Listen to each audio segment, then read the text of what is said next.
is any of that happening anywhere? Like when you're going out there and you're working with teams. What I mean by that is like, what standards, what expectations are put in place from an objective perspective to meet marks like on fitness and on shooting? So I think with some teams that they do have a different standard, right? And but what is it? They have it, right? So the guys we're training now, they have a good like rotating qual thing that they come up with, that the team comes up with, and they shoot it, and it all sounds really. It sounds good, from talking with Dave and how they briefed it. I'm like, hey, I get behind that. It's not a set thing. It would be like an exercise that you shoot, be like, this is now going to represent your qual for this team, right? Okay. And then it's comparable skill requirements. Okay. Like it's varied, so it's not the same thing you practice every time, but the skills within it are comparable to being able to draw or being able to reload or being able to engage. Oh, so you're just measuring not the same format. So gotcha. Yeah. So you're not trying to game that drill every time, but right. whatever that evaluation is going to be measures these things within it. And I think other teams have like, okay, hey, this is our team qual, right? But the same way that a agency qual works, and any standard is not worth anything if you don't have the ability to enforce it. Yeah, if you don't hold people accountable to it. Right. And accountability is virtually zero in these agencies. That's what I've learned too. It's been very frustrating for me to understand this. They're union driven. So you can't focus it, right. I abandoned the idea a long time ago that where you're going to, change an organization to have them start having accountability. The best thing that you can do is, affect people individually and then create a environment where you're trying to build a culture within a culture. Yep. Right. I totally get it. Elite, it's the, they're like, hey, don't let the elite creep in, right? It's going to bankrupt the culture. And like, it's not. What it's going to do is you're going to have high-level performers are all going to group together. Mm-hmm. If you want to be in that group, guess what you got to be?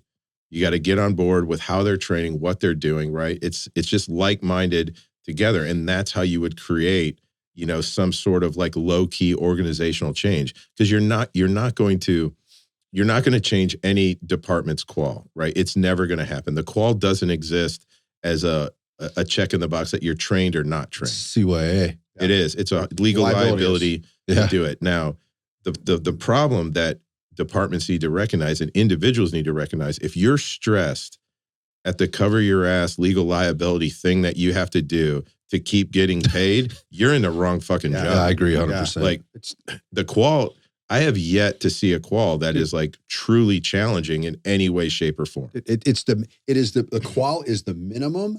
A qual is the minimum and the maximum of the absolute minimum. Yeah. It's the top and the bottom of the absolute bottom. People it is nothing. It is no indicator of any real capability. And when there's ever been one that is actually pretty challenging, it has been gotten rid of within a year. Yeah. Because I was in the Air Marshal program, we stood it up. They had a good qualification, the TPC, which was relatively good at the time. It's actually nothing now. Then they came up with the MEC, the Mission Evaluation course, which was actually really good. It was a genuinely good qualification course.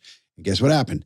They got rid of it. It was too hard. Yes, right. It was unrealistically hard, and they got rid of it. And then now they're just mall cops with guns.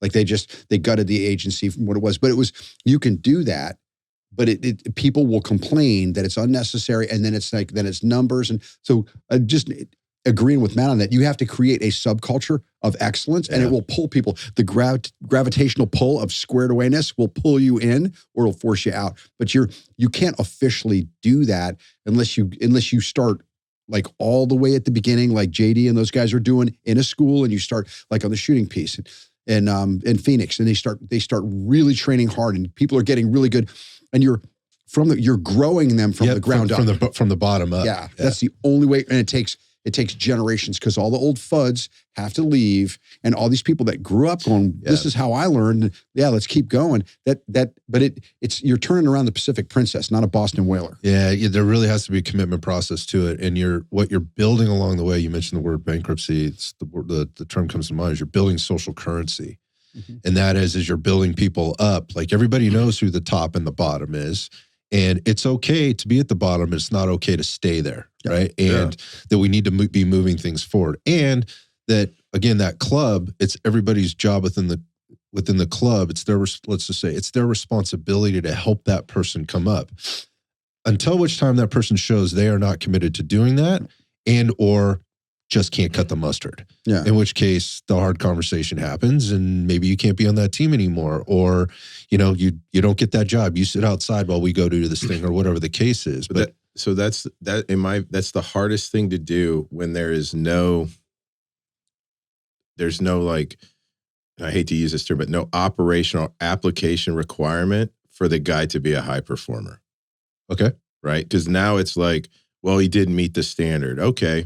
Well, we haven't had an opposed entry or a failed operation in 30 years. Right. Right. So does he really need to be high? Are our standards high enough? And you start having this creep of things that, you know, not a culture of excellence, a culture of like mediocrity. Right. And because like, well, man, I like Bob. We're good friends. He's a good guy. You rationalize poor performance. Yeah. You rationalize. And that's the hardest thing to do is look at when that culture doesn't exist, you know, and you can't enforce anything, then you get guys that are like, hey, yeah, we know he doesn't meet the standard, but it's all right because we'll just put him on a window. We're going to put him on the back door. And it's like, okay, if you don't understand when everything goes sideways, how important that position could be, or you're devaluing positions on the team, like that is a worse environment than creating an environment where you want guys to perform and you're holding their feet to the fire. I'm with you 100%. Yeah, I'm with you 100%. I think that there needs to be you have to find agreement somewhere and somehow on the goals and the values. Like what are we measuring here and why do we value it and how do we move forward with it? But my point there is like somebody has to bring the group together, whether it's the team leader or whoever. Somebody else doesn't have to be that person. Somebody needs to execute this conversation and start doing things. So I want to come back to the standard thing. What's reasonable? Like you mentioned something there, Mike, about like, it's not the same drill every single time. Mm-hmm. But whatever the exercise is how you explain it is, it's still measuring the fundamental pieces that it's we a need component capability. Like draw times, right? Yeah. First shot times, split times, accuracy at different distances, those kind of things. You have to look at what the critical components are for the application of fire in your job. What do I need to be able to do?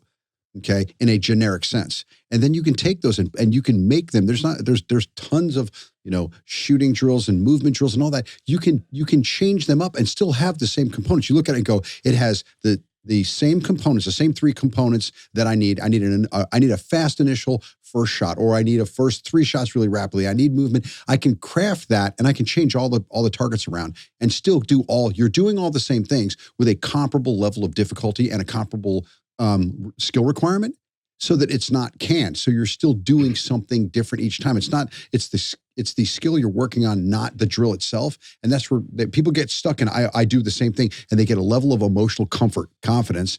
I've done this 50 times and I can do this.